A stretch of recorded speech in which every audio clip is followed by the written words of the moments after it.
네, 요즘 홍콩 거리에서 시민들은 CCTV가 보이면 CCTV마다 족족 스프레이를 뿌립니다. 우산으로 가리고 심지어 부수기도 합니다. 왜 이러는 걸까요?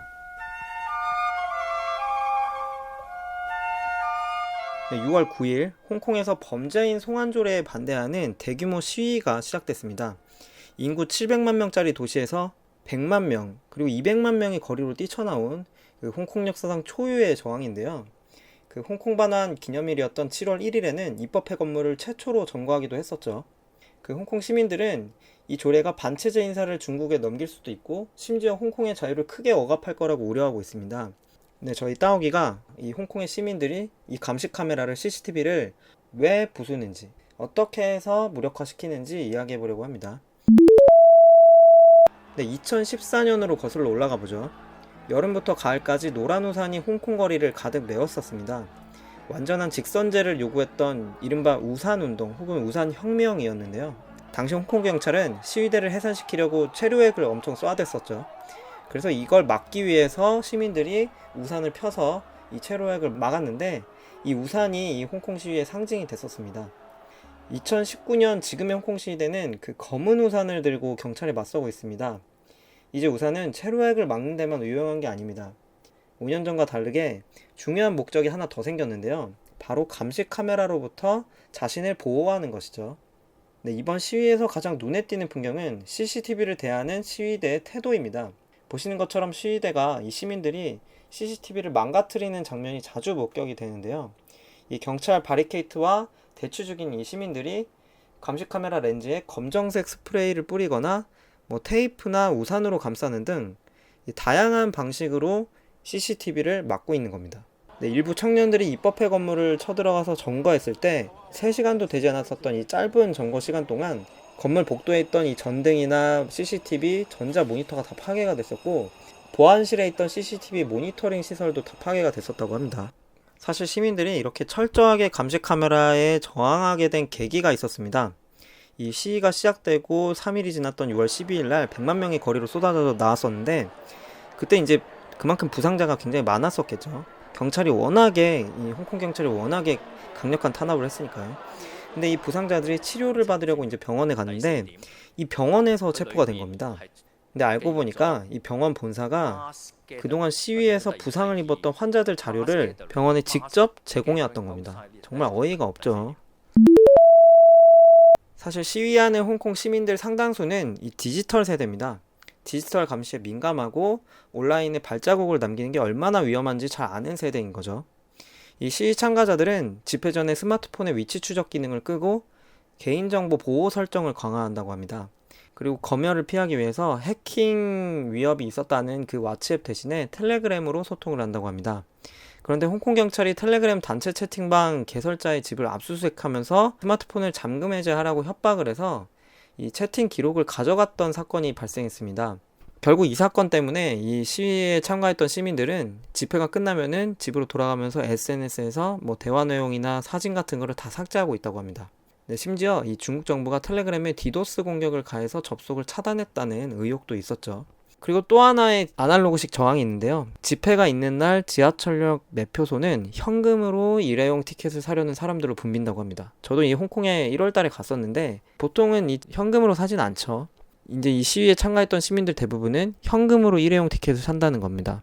교통카드를 쓰면은 이 기록이 다 남아서 네트워크로 다 보내지기 때문에 승차 내역이 시위에 참가한 증거로 사용될 수 있기 때문이죠. 또 이제 신용카드로 티켓을 사면은 장소와 시간이 디지털 기록으로 남기 때문에 이건 역시 당국의 추적을 피하기 위해서 현금만 사용하는 겁니다.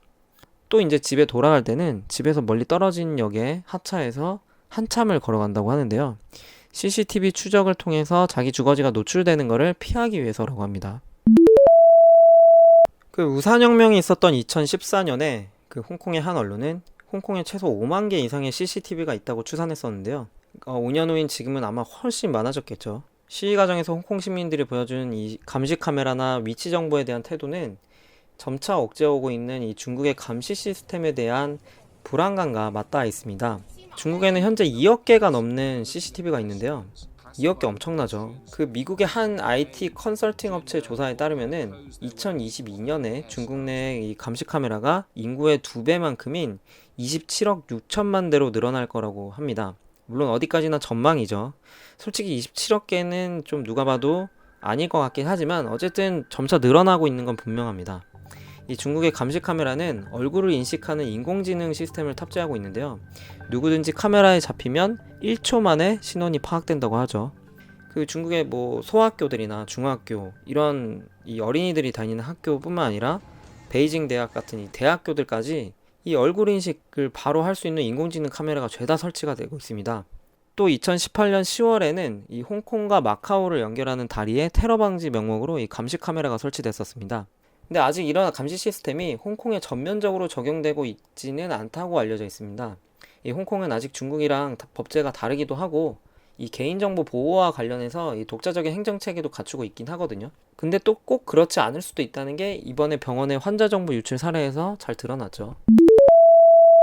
어쨌든 이런 모습을 통해서 왜 홍콩 시민들이 200만 명이나 거리로 뛰어나왔는지, 왜 무엇을 두려워하고 있는지 이해할 수가 있는 것 같습니다. 이 시민들은 말합니다. 홍콩이 신장 위구르처럼 될지도 모른다고 말이죠. 이 중국 영토인 신장 위구르 자치구는 중국 정부의 최첨단 감시 기술의 거대한 전시장입니다. 신장을 감시하는 기술 중에는 이 비둘기 드론이라는 게 있는데요. 이 드론은 진짜 새처럼 날개를 퍼덕이면서 공중으로 솟아오르거나 이 날개를 펴고 활강해서 우리가 인간이 눈으로 식별하기가 거의 불가능합니다. 감시당하고 있다는 건 알긴 하지만 언제 어떻게 행해지는지는 전혀 알 수가 없는 거죠. 홍콩이 신장처럼 될지도 모른다는 홍콩 시민들의 두려움이 과잉일 수도 있겠죠. 하지만 그렇건 아니건 간에 이 홍콩 시민이 당국에 느끼는 공포를 반영하는 것만은 사실인 것 같습니다. 이 홍콩 시민들은 이 범죄인 송환조례가 중국식 감시 시스템이 홍콩에도 전면화되는 어떤 계기가 될지도 모른다고 두려워하는 것 같습니다.